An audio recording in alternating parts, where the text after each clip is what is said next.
everybody. Welcome to the Lizzie, Gary, BB, and Trish promo show. Hashtag LGBTQue. I'm your host, Jezebel Montero, the writer, director, producer, and actor of the podcast comedy series by the same name, Lizzie, Gary, BB, and Trish. Every week this summer, we bring you one of the brilliant artists from that podcast series. So please subscribe to our YouTube channel, the Flacata Films channel, right here or wherever you get your podcast. Listen to the first episode. It's called The First Date. Now, this is a one-of-a-kind show, people. There's nothing else like it. I'm telling you. No other comedy has 4 lead characters representing a different aspect of the LGBT community. 4 leads. I defy you to not only find a situation comedy podcast, but also one that is multi-ethnic, LGBT, female-centric, and Latino twisted. Boom. You won't find it. It doesn't exist, except for now. So if you want more content like this, you have to support it, okay? Promise. Anyway, now to the exciting part. Our guest today is this insane talent that we discovered on one of our feature films that Flacata Films produced. And I'm so lucky we met. I'm so lucky. I know I say this about everybody, but it's true. I only work with awesome people. I'm just going to go ahead and introduce you, and then we'll chat a little bit about him, his career, and our work together. So let me introduce you to Joel Someillan. Hey. Hi, how are you? I'm good. How are you? Great. Sporting my quarantine haircut. Haven't had a haircut since January. So. What? Since January, yeah. Are you really serious? No, yeah. I went to my hairdresser. I can't because this would be like a lion's mane, like out to here. Are you kidding me? No. I have to get a haircut. Let's talk about how we met. Yes. We met during one of our feature films called Death of a Fool. You were the sound designer on it. Yes. I think you did an amazing job, and that's why I brought you onto this project. Thank you. Tell us a little bit about you and your sound design experience, your music experience, how you started, and tell me a little bit about that.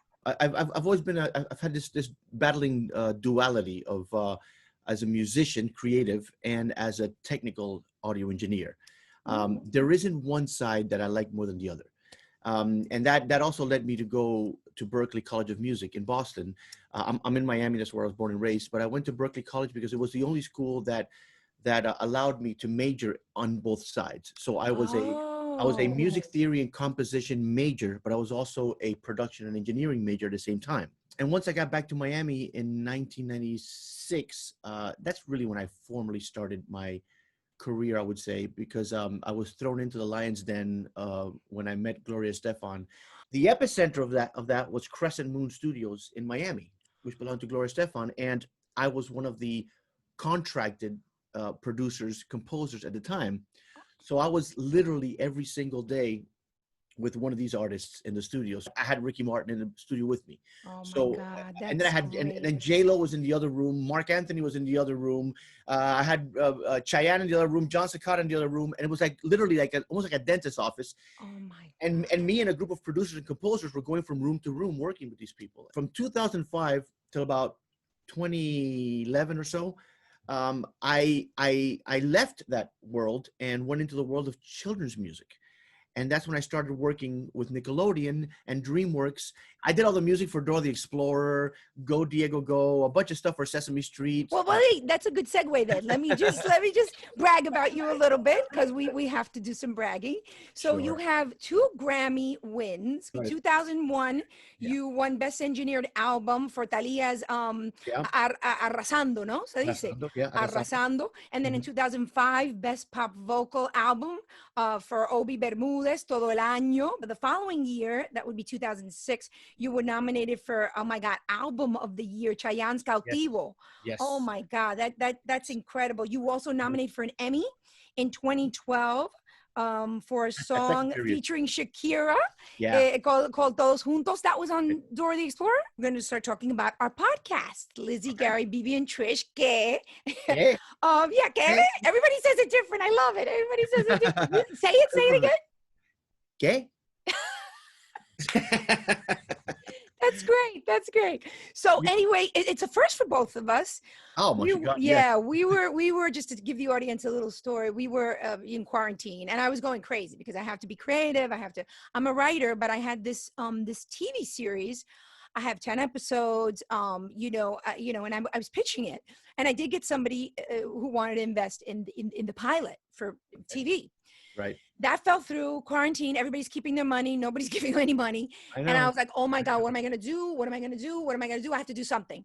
So I'm into podcasts. I actually listen to podcasts. I like podcasts and I'm listening. And Joel, there's no comedies. There's literally no narrative Yeah, I comedies. remember you told me that, and I found it shocking. I unlike you, I hadn't really delved into the world of I'm podcasts. surprised because you're a sound person and you're I not know. listening. Well, that was my problem. Podcasts, for the most part, it's just interviews or acting or whatever. But They're boring. there wasn't boring. Yeah, I agree Boring. with you. So when you mentioned Let's this, tell everybody that all the other podcasts are boring. boring. You wants to hear somebody just talking and talking and talking and talking, or arguing, discussing, and your podcast gave me an opportunity to sound design, to build the world. Besides dialogue, we had sound. It's like we got to tell this. We got to tell a story. Right. And people don't even realize that when I talk about they're like, well, wait a second, are you interviewing? What do you mean it's scripted? What do you mean? Like, they don't even know what it is. That's how little of these there are, narrative ones. So what'd you think of the working on the show? I know it was a lot of work because you were doing sound design and music. So you created a theme, you scored the scenes, and then you did the sound design and the editing and the dialogue editing and the sound design. When you first brought the project to me, I thought, how is this going to work? You're going to record each actor on their own into their own microphones. How many of them have good microphones and a setup at home so they can do this? So I was thinking, as an engineer, I was thinking it's going to sound like crap. As a creative, I was thinking, is she going to be able to direct each one of these? Will I get quality stuff? And I was incredibly pleased, number one, at the performance of each actor. Sure. It was fantastic. And then second, I was impressed by the quality of the recording. Everybody had really good recordings. Well, they're all voiceover artists. That's the thing. So I made sure when I put out the casting notice that I got voiceover artists with their own equipment, especially now, Joel, during quarantine. Like, people really did want to work, have to work. They had to work from home. I mean, talk about the perfect quarantine project, I right? know. Just as we go into quarantine, you drop this project on me. I'm like, perfect. I don't have to go anywhere. I'm staying right here. It did work. I directed them with my phone. You had it in your head. I had the whole scene in my head, and the situation, the tone of the room, the pacing of what's happening in the room. And they were great because I would just give them the notes. I would give them the notes and they would take the notes. And it was on the phone. I'd be listening to them because I was really mostly, because my job, they had the equipment. So my job is to get the acting right. And your job is to make it sound good. You know what I mean? I actually added noise to the recording in order to make everybody seem like they were in the same room. So I actually added noise. It's not about making it cleaner. It's about making it dirtier. And we tweaked it together. We worked on it together. So, I mean, I created the first initial sound, and then you came in and you ripped me through the shredder. And said, I did not rip you through the shredder. Take this out, take that out.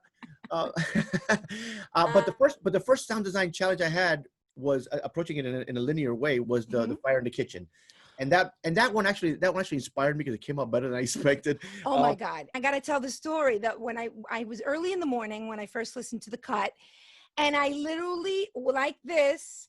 Listened to the fire scene and spit coffee on my computer from laughing. I remember you telling me that. And my whole computer had coffee. Awesome. I know. I was so happy with it, Joel. I was so happy with it. And I know the script. So the fact that I was laughing out loud, it was very successful. I think it sounded to you physically as you had imagined it in your head. Yes. And that may have surprised you. I don't know, but it may have surprised you. Like, whoa, it sounds exactly like I imagined it should sound. But it comes from my love of sound design and also the freedom that this gave me, because remember, I've done a lot of sound design for film, but that's a visual medium. And so you're limited. You're limited to a certain extent. I can't just throw in pots and pans or fires or things because I have to react to what I see on the screen.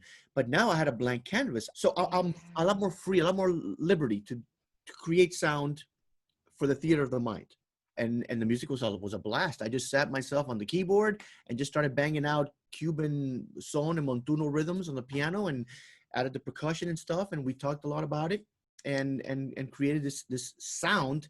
It sounds like a Latino culture, like a Latino Yeah, household. yeah, Well, yeah. probably sounded how your household Yeah, sounded. always. Still to this day, it sounds like that. We were very, very happy with it. I hope you were happy with it. Very And happy. Very happy. I was I shouldn't be surprised because I know your talents as a director, and I know your talents as an actress, and you weren't going to hire actors that didn't know what they were doing. So I knew it was going to be good, but I was surprised at the quality of their recordings and how well they acted against each other, even though they were not against they each other. had chemistry. It's incredible. It really is great. I love the characters. It's really come together amazingly, and with the end product, I'm super happy with the end product. Good, good. I'm so glad. I'm so Yeah. glad. So, I mean, we got to get out of here because Right. it's time to go. So, but what Okay. I want to ask you is, what's next? What are you doing next? Right now, I've taken on several new artists here in Miami that are looking to do their debut albums. Mhm. So I'm producing a few of them at a time. September 25th actually is the worldwide release of a new album by a new artist who's actually the son of a very famous Latina named Maria Celeste from Telemundo, which you might know. I know who she is. Maria Yes. Celeste's son, Adrian, has been working with me for the last 6 months, and I wrote 3 beautiful songs for him, and they will be released on September 25th. I'm also working on the sound design and music for a TV show for Dubai, of all places. Oh my Um, God, I Joel, that's they're wonderful. an American company that produces television for Dubai. So I'm doing that, and that's what's keeping me busy right now. Those 2 Oh my things. God, that's wonderful, Those Joelle. 2 Well, things. Thank you so much. I want to thank you for being on our show and for being part of our comedy podcast. Of course, I couldn't have done it without you. So I'm very, very happy that you are part of our team and you bring such artistry and mastery to sound and music. And so everybody out there, you have to listen to Lizzie, Gary, Bibi, and Trish K. Okay. The first date, he does incredible work. You're gonna be like, singing the tune in your bathroom, in the shower, while you're cooking. Don't cause a fire. So while you're cooking, you're gonna be singing the tune, because I was doing that actually. When I first heard it, I kept singing it and singing. I'm like, oh my God, it's a good tune because it's catchy. I'm singing it. We Oh, got to my get out of pleasure. here. Thank you, Joelle. I'll see you soon. We'll talk Thank you soon. for the opportunity to do this with you. It's awesome. Let's do more. I love it. Oh my God, that was Joel Someillan, sound designer and music composer extraordinaire. You can catch him on our podcast. He's just this incredible artist, and we were very lucky we had him. Next week, stay tuned, we have me and Margot Singalisi, another actor and my partner in crime, in life and in work. We're going to be here. Our last episode is next week, and we're going to be here talking to you about our world, our company, and the work we do at Fuacata Films. So thank you so much, everybody. Please subscribe and follow us. Lizzie, Gary, Bibi, and Trish Gay.